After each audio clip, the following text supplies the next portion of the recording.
में क्या बल है जिसे भोला मगन है। नित्य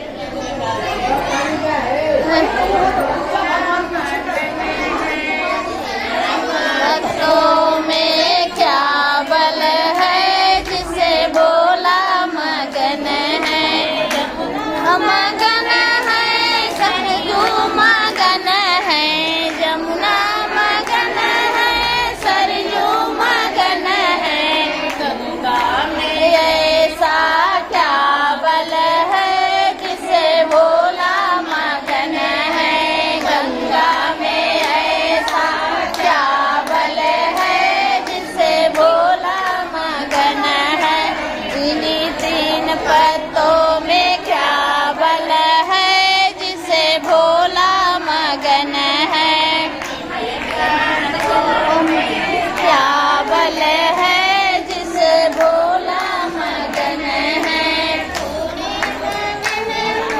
हलवा मगन है, पूरी मगन है, हलवा मगन है।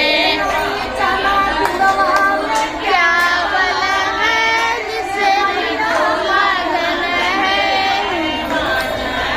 पूरा में क्या बल है जिसे मैया मगन है।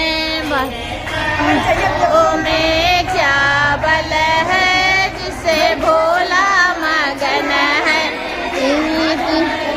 ओ में क्या बल है जिसमें भोला मगन है।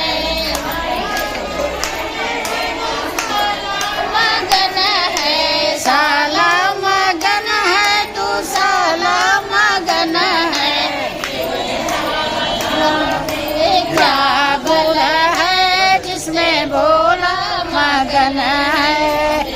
छाला में क्या बल है जिसे भोला मगन है। अरे तीन पत्तों में क्या बल है जिसमें भोला मगन है। हर हर महादेव, हर हर शंभू, हर हर। अच्छी है।